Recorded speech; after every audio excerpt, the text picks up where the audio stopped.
Donald Trump ने भारत पर 50% tariff लगाकर भले ही बड़ा झटका देने की कोशिश की हो, लेकिन हकीकत यह है कि इसका असर भारतीय अर्थव्यवस्था पर नामात्र का ही रहा। इसका मतलब कि कोई भी असर नहीं दिखा। वजह साफ है, मोदी सरकार की वो रणनीति जिसने ट्रंप के टैरिफ गेम को पूरी तरह पलट कर रख दिया।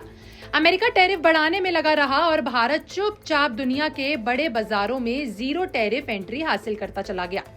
अब इसका सबसे बड़ा उदाहरण सामने आया है भारत ऑस्ट्रेलिया के बीच ट्रेड डील से, जिसने ट्रंप के टैरिफ चाल को नाकाम करते हुए एक बड़ा झटका दे दिया। भारत और ऑस्ट्रेलिया के बीच हुई आर्थिक सहयोग और व्यापार समझौते को 3 साल पूरे हो चुके हैं और इसी मौके पर ऑस्ट्रेलिया ने भारत को एक बड़ी सौगात दी है। 1 जनवरी साल 2026 से ऑस्ट्रेलिया भारतीय निर्यात पर लगने वाले सभी टैरिफ को पूरी तरह खत्म करने जा रहा है। यानी भारत से ऑस्ट्रेलिया जाने वाले 100% सामान अब पूरी तरह टैरिफ फ्री होगा। इसका मतलब साफ है कि भारतीय कंपनियों को वहां अपने प्रोडक्ट्स बेचने के लिए अब कोई ड्यूटी नहीं चुकानी पड़ेगी, जो भारतीय कारोबारियों के लिए एक बड़ा और बहुत ही बड़ी खुशखबरी है। Minister of commerce Piyush Goyal ने खुद इस बड़ी खबर की जानकारी एक्स प्लेटफॉर्म पर पोस्ट के जरिए दी। उन्होंने सोशल मीडिया एक्स प्लेटफॉर्म पर पोस्ट कर बताया कि ऑस्ट्रेलिया ने भारतीय निर्यात के लिए अपनी सभी टैरिफ लाइनों को जीरो करने का फैसला किया है। ये समझौता 20 दिसंबर साल 2022 को हुआ था, जिसे अर्ली हार्वेस्ट डील भी कहा जाता है। अब 3 साल पूरे होते ही ऑस्ट्रेलिया ने भारत को पूरी तरह ड्यूटी फ्री एक्सेस दे दिया है।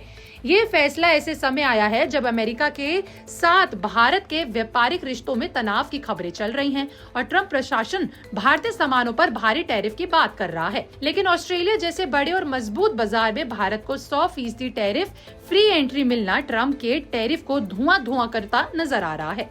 इस डील का सीधा फायदा भारतीय एक्सपोर्टर्स को मिलने वाला है। आंकड़ों की बात करें तो कारोबारी साल 2024 और 25 में भारत के ऑस्ट्रेलिया को निर्यात में 8% से ज्यादा की बढ़ोतरी दर्ज की गई।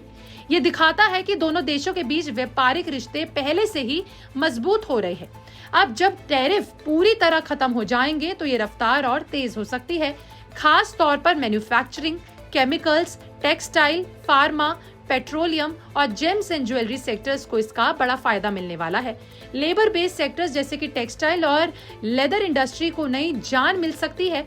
जेम्स एंड ज्वेलरी सेक्टर में जो पहले ही शानदार ग्रोथ देखने को मिल रही है, अप्रैल से नवंबर महीने साल 2025 के बीच इन सेक्टर्स के निर्यात में करीबन 16% की बढ़ोतरी दर्ज की गई। ऑस्ट्रेलिया ही नहीं, भारत भी लगातार एक के बाद एक देशों के साथ फ्री ट्रेड या फिर जीरो टैरिफ डील कर रहा है।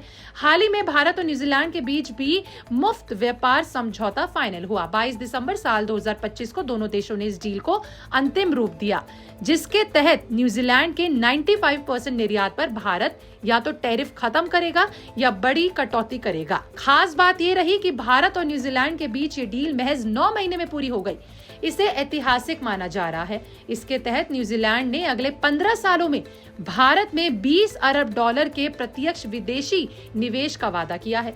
साल 2024 में भारत का न्यूजीलैंड से आयात करीबन $507 मिलियन था, जबकि भारत ने न्यूजीलैंड को $617 मिलियन का निर्यात किया था। इतना ही नहीं, भारत ने ओमान के साथ भी एक बड़ी आर्थिक साझेदारी की। भारत ओमान CEPA के तहत ओमान भारत को अपनी 98% से ज्यादा टैरिफ लाइनों पर टैरिफ फ्री एक्सेस देगा। यानी भारत द्वारा ओमान को भेजे जाने वाले लगभग सभी सामान अब बिना किसी ड्यूटी के वहां पहुंच सकेंगे। इसके बदले भारत ने भी ओमान से आने वाले ज्यादातर सामानों पर टैरिफ में राहत देने की पेशकश की है। कारोबारी साल 2024-25 में भारत और ओमान के बीच कुल व्यापार $10.61 अरब रहा। इसमें भारत ने ओमान को $4.06 अरब का निर्यात किया, जबकि ओमान से भारत ने $6.5 अरब का आयात किया। ये डील साल 2006 में अमेरिका के साथ हुई समझौते के बाद किसी मुस्लिम देश के साथ पहला बड़ा साझेदारी मानी जाती है। कुल मिलाकर तस्वीर बिल्कुल साफ है। अमेरिका टैरिफ बढ़ाने की रणनीति पर काम कर रहा है, जबकि भारत चुपचाप दुनिया के बड़े बाजारों में अपने लिए दरवाजे खोल रहा है। ऑस्ट्रेलिया, न्यूजीलैंड, ओमान जैसी डील्स दिखाती हैं कि भारत अब सिर्फ प्रतिक्रिया नहीं देता, बल्कि पहले से तैयार करके ग्लोबल ट्रेड गेम खेल रहा है। यही वजह है कि ट्रंप के टैरिफ का असर सीमित रहा और भारत का एक्सपोर्ट नेटवर्क लगातार मजबूत होता जा रहा है। आपका इस पर क्या कहना है? कमेंट सेक्शन में लिखकर जरूर बताइएगा।